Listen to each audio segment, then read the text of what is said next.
Hello students, welcome to your channel Online Tuitions with Nikhil Goyal.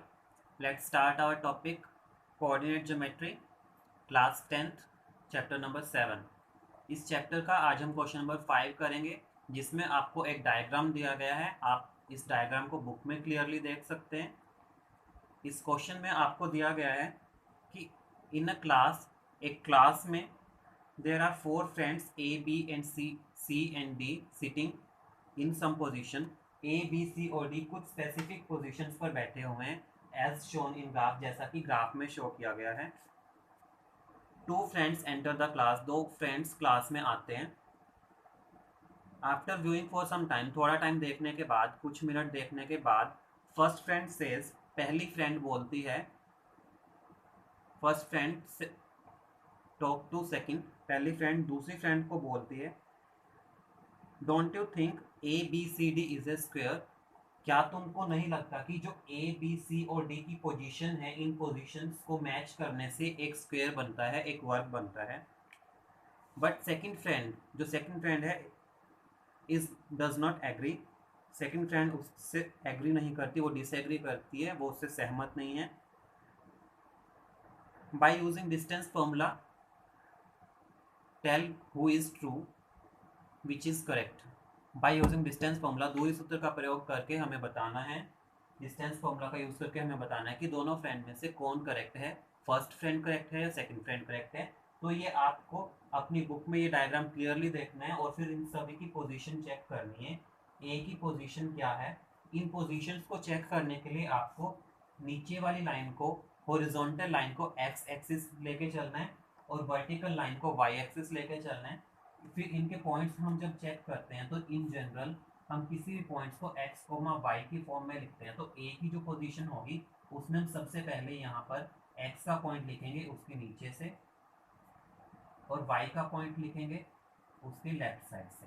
तो यहाँ से आपके जो पॉइंट्स आएंगे वो पॉइंट आएंगे a equal to 3,4, b 6,7, c 9,4 और d 6,1। ये आपकी पोजीशंस आएंगी, आप अपनी बुक से चेक कर सकते हैं। उसके बाद आपको डिस्टेंस फॉर्मूला का यूज़ करके इसकी चारों साइड्स फाइंड करनी है। स्क्वायर की 4 साइड्स होती हैं, A B, B C, C D और ए डी। ये साइड्स की लेंथ निकालनी है बाय यूजिंग डिस्टेंस फॉर्मूला, और चेक करना है कि क्या ये एक स्क्वायर है या नहीं। स्क्वायर की क्या प्रॉपर्टी है, उसकी चारों साइड्स इक्वल होती हैं, यानी कि चारों डिस्टेंसेस इक्वल आने चाहिए। अगर चारों डिस्टेंसेस इक्वल आते हैं तो ये एक स्क्वायर है और फर्स्ट फ्रेंड सही है, फर्स्ट फ्रेंड इज करेक्ट। और अगर ये स्क्वायर नहीं है तो इसकी चारों साइड्स इक्वल नहीं आएंगी, कुछ साइड इसकी नॉट इक्वल आएंगी, then second friend is correct, जो इसके साथ एग्री नहीं करती।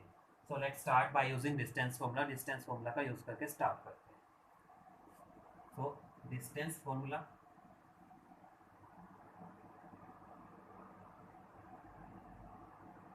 इसमें हम फर्स्ट साइड निकालेंगे ए बी, पहली साइड x2 माइनस x1 का स्क्वायर प्लस y2 माइनस y1 का स्क्वायर। अब ए बी के अंदर हम पॉइंट्स यूज करेंगे ए और बी के। ए और बी के पॉइंट्स हैं 3, 4, 6 और 7।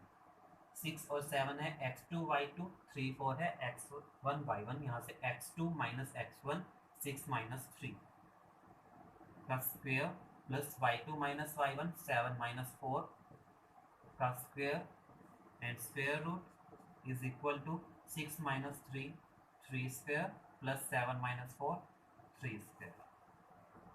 3 square 9 plus 3 square 9, again 9 and 9 18, square root of 18 will be written as 9 multiplied 2 and it will be 3 square root 2. By same process you will find the square root of or sides of BC, CD and AD. Again you have to use distance formula 3 times. After solving you will find that जब आप तीनों parts को solve कर लेंगे बार बार distance formula लगाने के बाद, B C part के ऊपर, यहाँ पर सी डी पार्ट के ऊपर, अगेन ए डी पार्ट के ऊपर, आपके सभी आंसर सेम आएंगे and you will find that A B C D is a square A B C D एक स्क्वायर बनेगा, इसकी चारों साइड्स इक्वल हैं, ए बी सी डी एक वर्ग है। तो जो फर्स्ट फ्रेंड है, पहली फ्रेंड है, वो सही है। फर्स्ट फ्रेंड इज करेक्ट, पहली फ्रेंड सही है। ये डिस्टेंसेस आप खुद सॉल्व करेंगे और इसको चेक करेंगे, बिकॉज ऐसे ही डिस्टेंसेस के क्वेश्चंस हम इससे पहले भी कर चुके हैं। यहाँ पे आपको डिस्टेंस फार्मूला की प्रैक्टिस करनी है। एक पार्ट मैं सॉल्व करके दिखा चुका हूँ, बाकी पार्ट्स आपको खुद प्रैक्टिस करने हैं। सो इसके बाद अब हम स्टार्ट करेंगे question number 6। So let's start question number 6। Question number 6 में हमें बताना है कि जो हमें पॉइंट्स दिए गए हैं, जो बिंदुएं दी गई हैं, क्या इन बिंदुओं को मिलाने से, इनको ज्वाइन करने से कोई एक क्वाड्रिलेटरल, कोई चतुर्भुज बनता है, और अगर बनता है तो वो कौन सा बनता है? स्क्वायर बनता है, रेक्टेंगल बनता है, पैरेललोग्राम बनता है, समांतर चतुर्भुज बनता है, कौन सा बनता है? और अगर नहीं बनता है तो वो कोई भी क्वाड्रिलेटरल नहीं होगा। तो हमें इसमें 3 पार्ट्स दिए गए हैं, मैं उसमें से थर्ड पार्ट आपको एक्सप्लेन करके बता रहा हूँ।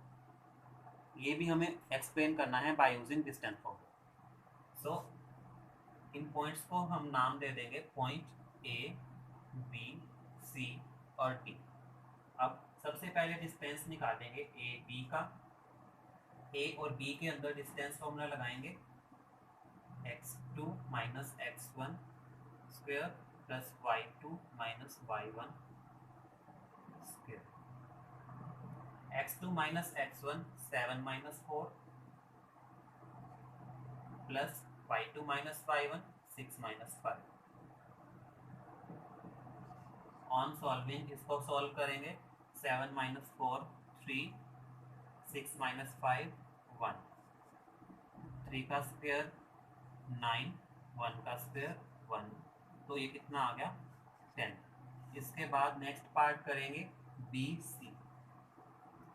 इसके अंदर लगाएंगे distance formula, x2 minus x1 का स्क्वायर प्लस y2 माइनस y1 का स्क्वायर। x2 माइनस x1 कितना हो जाएगा बी सी में? 4 माइनस 7, 4 माइनस 7 का स्क्वायर plus y2 minus y1 3 minus 6, 3 minus 6 का स्क्वायर। 4 माइनस 7 माइनस 3 और 3 माइनस 6 ये भी माइनस 3। माइनस का स्क्वायर हमेशा पॉजिटिव होता है, तो 3 का स्क्वायर 9 एंड 9, 9 एंड 9 18। अगेन बिल्कुल पिछले क्वेश्चन की तरह 18 को हम लिखेंगे 9 इंटू 2 और इसका स्क्वायर रूट हो जाएगा 3 स्क्वायर रूट 2। अब इसके बाद C D part,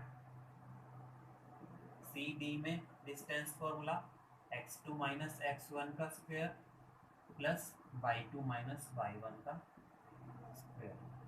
x2 minus x1 यहाँ पे हो जाएगा 1 minus 4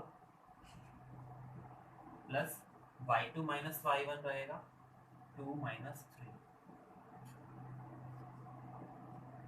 1 minus 4 minus 3, 2 minus 3 minus 1।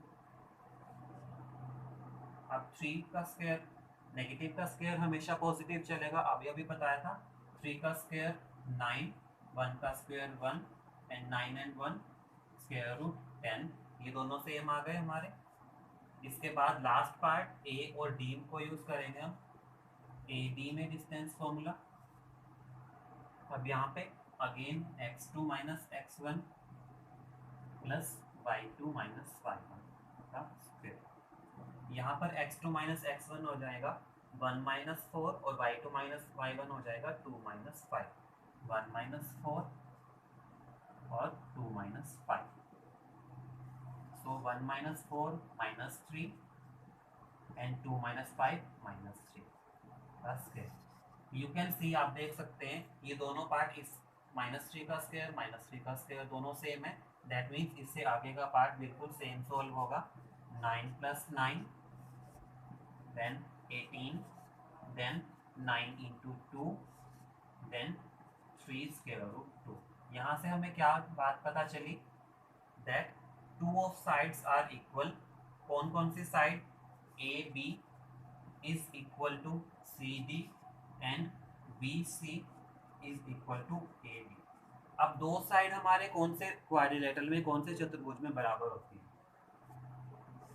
कोई भी एक क्वाड्रिलेटरल ले लिया, उसकी दो साइड्स इक्वल हैं, हमने इसको नाम दिया ए बी सी डी। इसकी साइड्स हमें इक्वल पता चल गई, ए बी इक्वल है सी डी के, ए बी इक्वल है सी डी के, और बी सी इक्वल है ए बी के, बी सी इक्वल है ए बी के। अब ये किस कंडीशन में हो सकती है कि या तो ये रेक्टेंगल होगा, एक आयत होगा, या फिर ये एक पैरेललोग्राम होगा, एक समांतर चतुर्भुज होगा। अब रेक्टेंगल का हमें कैसे पता चलता है कि इसके अगर चारों एंगल 90 डिग्री के होंगे, all four angles are 90 degree और four angle are right angle, तब ये रेक्टेंगल होगा। और रेक्टेंगल की एक और प्रॉपर्टी होती है कि जो उसके डायगोनल हैं बी बी और ए सी, वो डायगोनल उसके इक्वल होते हैं, उसके विकर्ण बराबर होते हैं। लेकिन जो पैरेललोग्राम है, समांतर चतुर्भुज है, उसके डायगोनल्स इक्वल नहीं होते। तो अब हमें ये चेक करने के लिए कि इससे आगे ये रेक्टेंगल है या पैरेललोग्राम है, उसके लिए हमें चेक करने पड़ेंगे इसके डायगोनल। तो हमें दोबारा से इसके अंदर अब डिस्टेंस फॉर्मूला लगाना है, पार्ट ए सी और पार्ट बी डी पर। दो बार और डिस्टेंस फॉर्मूला लगाएंगे, ए सी पर x2 माइनस x1 का स्क्वायर प्लस y2 माइनस y1 का स्क्वायर। x2 a और c में 4 and 4, y1 y2 3 और 5, तो 4 माइनस 4 का स्क्वायर प्लस 3 माइनस 5 का स्क्वायर। तो ये हो जाएगा 4 माइनस 4 तो 0 हो गया, स्क्वायर करें या कुछ भी करें वो 0 ही रहेगा, प्लस 3 माइनस 5 माइनस 2 का स्क्वायर। नेक्स्ट पार्ट में 0 को तो हम छोड़ देते हैं, 0 का स्क्वायर तो 0 ही रहेगा, ऐड करने पे भी उससे कोई इफेक्ट नहीं पड़ेगा। अब इस पार्ट को सॉल्व करेंगे, माइनस का स्क्वायर प्लस 2 का स्क्वायर 4 और square root of 4 is 2। Next B D का स्क्वायर, बी डी का डिस्टेंस x2 माइनस x1 का स्क्वायर प्लस y2 माइनस y1 का स्क्वायर equal to x2 minus x1, x2 minus x1 कितना हो जाएगा बी डी में 1 माइनस 7 और y2 हो जाएंगे 6 और 2, तो 1 minus 7 and 2 minus 6, 1 minus 7 minus 6 plus 2 minus 6 minus 4, तो माइनस 6 का स्क्वायर 36 प्लस माइनस 4 का स्क्वायर 16, इनको ऐड करेंगे 52 और 52 का स्क्वायर रूट हमारा कंप्लीट होता नहीं क्योंकि 52 एक कंप्लीट स्क्वायर नंबर नहीं है। इसको फैक्टर्स में लिखना है तो हम लिख सकते हैं, फैक्टर किसके बनेंगे 13 मल्टीप्लाई 4, तो यहाँ से 4 का स्क्वायर रूट हो जाएगा 2 और ब्रैकेट में बचेगा 13। अब ये वाले दो पार्ट्स हमारे इक्वल नहीं है, A C is not equal to B D, तो इससे हमें ये क्लियर हो जाता है कि जो हमारा क्वाड्रिलेटरल बनेगा वो रेक्टेंगल नहीं है, वो है एक पैरेललोग्राम, वो एक समांतर चतुर्भुज। तो जो यहाँ पर हमारा ए बी सी डी एक चतुर्भुज बनेगा, एक क्वाड्रिलेटरल बनेगा, वो बनेगा ए बी सी डी एक समांतर चतुर्भुज। बिल्कुल इसी तरीके से आपको ये क्वेश्चन नंबर 6 के सभी पार्ट्स कंप्लीट सॉल्व करना है।